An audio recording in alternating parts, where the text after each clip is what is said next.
됐어요? 네. 네, 안녕하십니까. 네, 정은호 의원입니다. 오늘 전국 190개 대학 중 103개교가 올해 25년도 등록금을 인상한다고 결의하고 나섰습니다. 이에 대해 교육부는 형식적인 간담회와 자제 요청만 거듭할 뿐 등록금 인상 전혀 억제하고 있지 못한 상황입니다. 그런데 이 대학들은 무려 8조 7,300억 원의 막대한 적립금을 지금 적립하고 있는 상황이거든요. 그리고 한 해 등록금 총 수입이 약 9조 9,500억 원인 걸 감안하면 한 해 등록금 수입액을 고스란히 그냥 쌓아두고 있는 상황입니다. 그런데도 이런 사립대학들이 국가적 혼란을 좀 틈타 등록금 인상한다며 결의하고 나섰습니다. 이 부분이 맞는 것인지, 그리고 모든 고통을 학생들에게만 부담을 전가하고 있는 상황이 맞는 것인지, 이에 대해 정부와 대학 당국의 책임 있는 자세를 요구하기에 오늘 더불어민주당, 조국혁신당 교육위원들이 기자회견을 하게 되었습니다.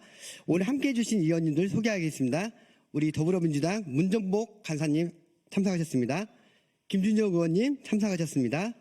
김문수 의원님 참석하셨습니다. 백승아 의원님 참석하셨습니다. 조국혁신당 강경수 의원님 참석하셨습니다. 기자회견을 시작하도록 하겠습니다.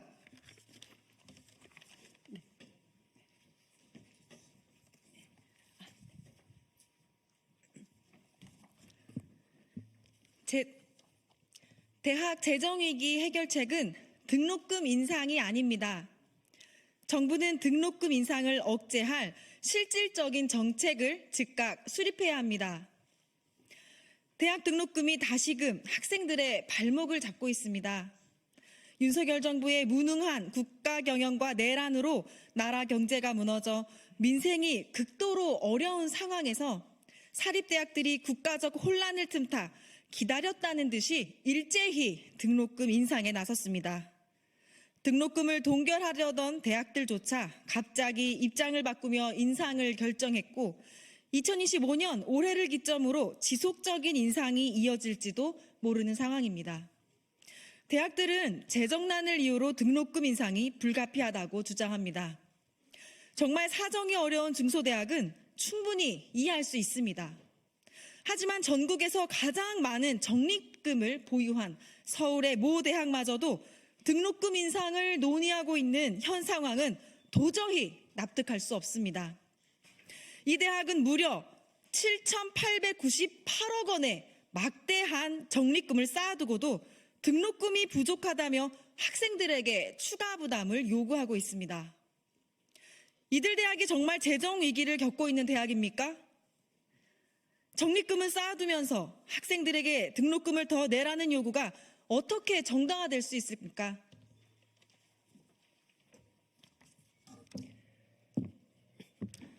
여전히 우리나라 대학 등록금은 세계적으로 높은 수준입니다. OECD 49개국 중 5위에 해당합니다. 높은 등록금에도 불구하고 대학 진학률 역시 74.9%로 OECD 최상위 수준입니다. 이에 많은 학생이 학자금 대출을 받아 어렵게 학업을 이어가고 있으며 생활비와 등록금을 감당하기 위해 아르바이트에 내몰리고 있습니다. 게다가 이제는 등록금 인상으로 장학금마저 줄어들 위기에 처해 있습니다. 등록금을 인상한 대학들은 국가장학금 이 유형을 받을 수가 없기 때문입니다. 이로 인해 지난해 이 유형 장학금 혜택을 보았던 35만 명의 학생들이 등록금 인상과 장학금 감소라고 하는 이중고를 겪을 수밖에 없게 되었습니다. 그런데도 대학들은 앞다투어 등록금 인상을 강행하고 있습니다. 2월 4일 기준으로 등록금을 인상한 103개 대학 중에서 47개 대학이 법정 상한에 가까운 5%대 인상을 확정했으며 4%대 후반대의 인상을 단행한 대학들도 다수입니다. 대학들은 내란 위기로 국정이 혼란에 빠지고 정부가 권한대행 체제로 운영되는 기회가 오자마자 법정 상한선까지 등록금을 인상하는데 주저함이 없습니다. 국가장학금 2유형이라는 대학들의 등록금 인상을 막을 장치가 무너진 지금 이는 일회성 인상이 아니라 지속적인 인상을 위한 신호탄이 될 가능성이 있어서 큰 우려가 있습니다.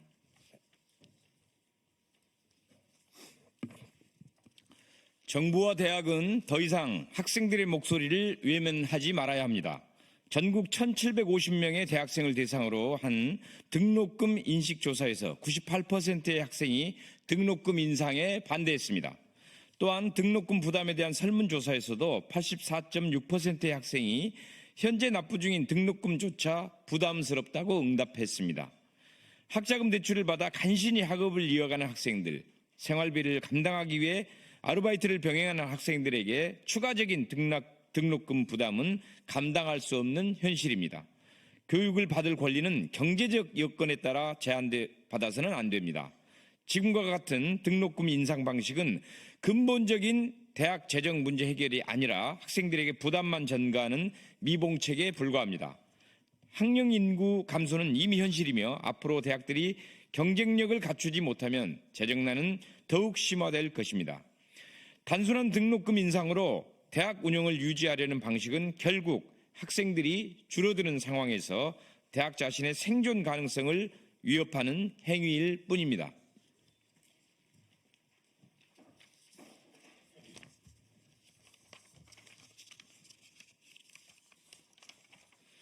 지금 국회에는 등록금 인상률 상한을 지금보다 더 낮추고 학자금 대출의 이자를 대폭 낮추는 법안들이 발의되어 있습니다. 이 개정안들이 통과된다면 대학들이 매년 법정 상한을 근거로 무분별하게 등록금을 인상하는 흐름을 막고 학생들의 경제적 부담을 조금이나마 줄일 수 있을 것입니다. 하지만 이 또한 미봉책에 불과합니다. 이와 별개로 정부는 등록금 인상을 억제할 실질적인 대책을 즉각 마련하고 대학도 이에 상응하는 조치를 취해야 할 것입니다.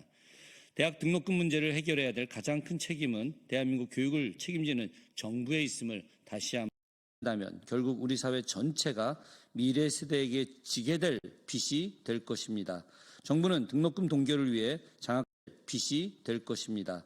정부는 등록금 동결을 위해 장학금 등의 재정 지원 확대, 대학 재정 투명성 강화 등 종합적인 대책을 속히 마련해야 합니다.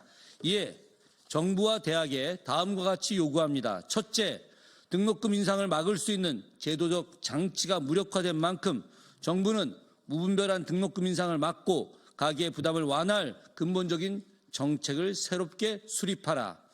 둘째, 정부는 대학이 등록금에 의존하지 않고도 지속해서 운영해 나갈 수 있도록 재정 지원 체계를 정비하라. 셋째, 대학은 학생들에게 부담을 전가하기 전에 적립금의 투명한 공개와 활용, 법인 전입금 확대, 불필요한 지출, 구조 조정 등 책임 있는 조치를 취하라. 2015년 2월 6일 국회 교육위원회 더불어민주당 조국혁신당 위원 1동. 고맙습니다. 네, 이상으로 기자회견 마치겠습니다. 감사합니다. 고생하셨습니다. 고생하셨습니다.